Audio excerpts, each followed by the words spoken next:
Saudari yang terkasih, kalau orang itu mau masuk menjadi seorang anggota ABRI, pasti ada kualifikasinya. Tingginya badan seperti apa, lulusan apa, beratnya seperti apa. Pasti jelas.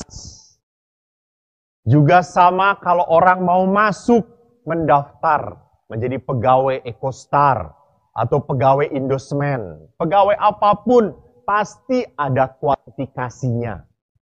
Tentu saya ini tidak akan diterima, bukan karena bodoh, tapi karena tua. Jadi saudaraku, apa itu kualifikasi? Kualifikasi itu punya keahlian, punya kriteria, punya syarat yang khusus.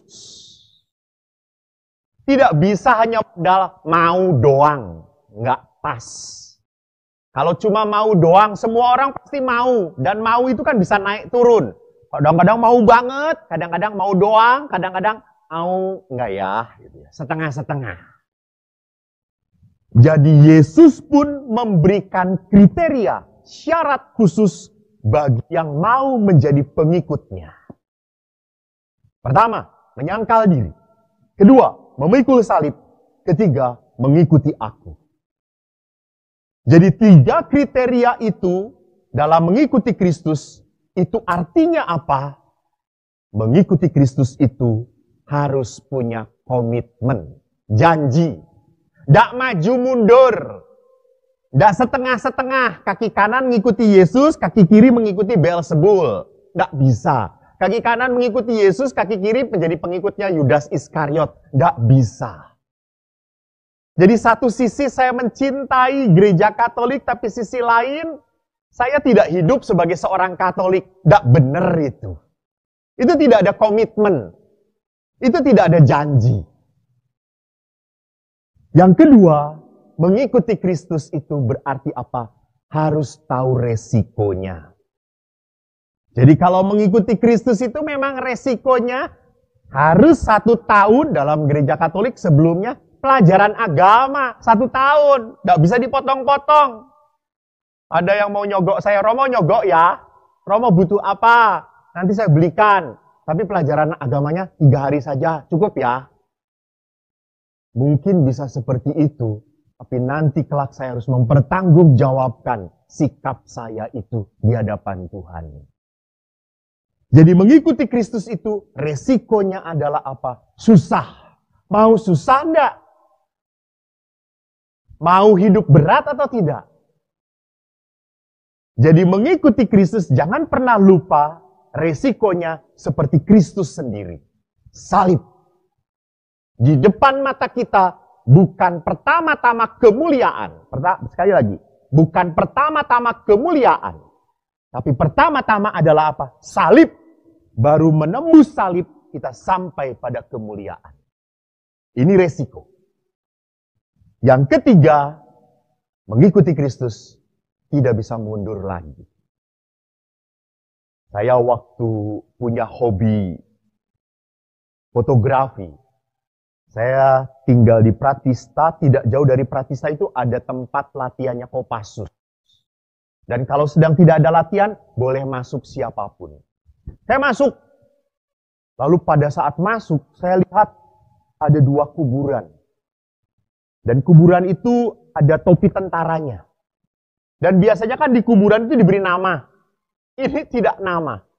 Di kuburan itu tertulis, dia mati karena tidak mematuhi perintah komandan. Edan, kata saya. Jadi kalau tidak taat pada komandan, resikonya mati. Tapi itu ditulis di sana besar-besar. Kalau ragu, lebih baik sekarang juga mundur.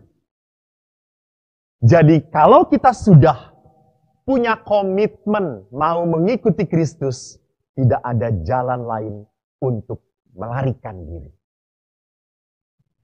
Jadi kalau dilihat dari pernyataan-pernyataan yang dikatakan oleh Yesus, rupanya yang menjadi syarat mutlak mengikuti Kristus adalah kualitas hidup manusia. Bukan karena Anda lulusan terbaik ITB, Anda boleh menjadi pengikut Kristus. Tidak ada. Bukan karena Anda kedokteran Jerman yang terbaik, tidak ada. Bukan karena Anda lulusan Harvard, tidak perlu. Mengikuti Kristus, walaupun Anda mbok-mbok, tidak pernah sekolah, tapi kualitas hidupnya baik dan benar. You are the follower of Christ. You can be. Jadi kualitas hidup. Maka tadi dalam bacaan Injil, menarik sekali, kata nyawa sampai 5 kali dikatakan di dalam Injil. Barang siapa mau menyelamatkan nyawa, ia akan kehilangan nyawa. Barang siapa kehilangan nyawa, ia akan memperolehnya. Apa gunanya memperoleh seluruh dunia tapi kehilangan nyawa? Apakah nyawanya bisa menyelamatkan dia? Dan waktu saya baca dalam bahasa Inggris, 3 kata nyawa pertama itu dipakai kata life. Dan 2 kata nyawa kedua dipakai soul, jiwa. Jadi kalau kita mau hidup sungguh, rupanya jiwa kita, kualitas hidup kita harus ditunjukkan. Maka kita akan sungguh kehilangan kualitas hidup kalau hidup hanya mencari bebas, enak, dan nyaman saja.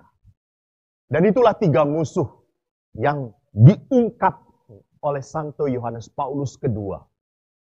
Manusia tidak akan pernah bisa menjadi pengikut Kristus kalau cuma cari enaknya doang, cari nyamannya doang, seenaknya sendiri, ingin bebas. Dan kualitas hidup kita pun akan kehilangan arti kalau kita tidak pernah mau melayani. Hidup Anda tidak berguna kalau Anda tidak mau melayani. Ayam saja berguna karena bertelur. Nah, kalau Anda cuma diem saja, maaf. Tidak ada gunanya dalam hidup. Saudaraku yang terkasih, tidak salah kalau Yesus mengatakan apa? Memikul salib. Kita harus mau memikul salib. Karena kalau kita tidak pernah mau memikul salib, kita akan menjadi salib bagi orang lain.